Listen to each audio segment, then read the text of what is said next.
దొనకొండ నియోజకవర్గంలో రొద్దం మండలం లోచెర్ల పంచాయతీలో కంచి సముద్రం విలేజ్లో మన సోదరి దళిత సోదరి పైన ఇంట్లో ఎవరూ లేకున్నప్పుడు ఈమె పనుకున్నప్పుడు టీడీపీ కార్యకర్తలందరూ వచ్చి ఆ డోర్ని పగలగొట్టి అదేవిధంగా ఆమె పైన దాడులు చేసి భర్త లేకున్నప్పుడు భర్త బెంగళూరు పోయినప్పుడు ఒక దళిత సోదరి పైన దాడి చేసిన సంఘటన ఈరోజు మనం కంచి సముద్రంలో చూస్తున్నాం.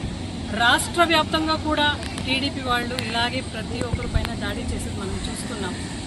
మేము కూడా 2019లో గెలిచినప్పుడు కూడా శాంతియుక్తంగా రాజకీయాలు చేసినాం. ప్రతి ఒక్కరిని కూడా మతం చూడలేదు, కులం చూడలేదు, అందరినీ కూడా కలుపుకొని పోయినాం. ఈరోజు టీడీపీ వాళ్ళు రాష్ట్ర వ్యాప్తంగా అదేవిధంగా కంచి సముద్రంలో కూడా నా దళిత సోదరి పైన ఎవరు ఇంట్లో లేకున్నాడు ఆ డోర్ని పగలగొట్టి దాడి చేయడం మేము నిజంగా ఖండిస్తున్నాము.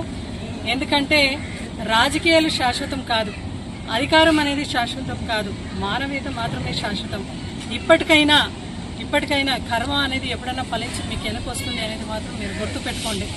ఇక్కడ కూడా బీసీ సంక్షేమ మంత్రిగా ఉన్న మంత్రి గారిని సవితమ్మని నేను ఒకటే అడుగుతున్నాను. వెనకబడిన కులాలపైన ఒక మహిళా పైన ఇంట్లో పనుకున్న ఈ ఎస్సీ దళిత సోదరి పైన జరుగుతున్న ఈ ఒక దాడుల్ని మీరు ఇంతవరకు ఖండించలేదు. అదేవిధంగా అధికారులు కూడా ఈరోజు చాలా రోజు మౌనంగా ఉండడం కూడా కరెక్ట్ కాదు.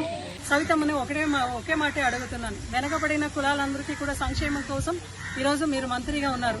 దళిత సోదరి పైన ఇంట్లో పనుకున్న ఒక మహిళ పైన దాడులు జరుగుతూ ఉంటే ఒక మహిళగా మీరేం చేస్తూ ఉండారు అనేది ఖచ్చితంగా మీరు ప్రజలందరికీ కూడా చెప్పాల్సింది. ఎందుకంటే ప్రజలందరూ కూడా దీన్ని సూక్ష్మంగా గమనిస్తున్నారు. రాష్ట్ర వ్యాప్తంగా ఏ ఒక్క పేపర్ తీసుకున్నా కూడా దాడులు మాత్రమే జరుగుతూ ఉంది. అది తప్ప ఏమీ జరగడం లేదు. డెవలప్మెంట్ పైన ధ్యాస పెట్టండి. సంక్షేమ పథకాలు మీరు ఏదేదైతే హామీలు ఇచ్చినారో దానిపైన మీరు ధ్యాస పెట్టాలి.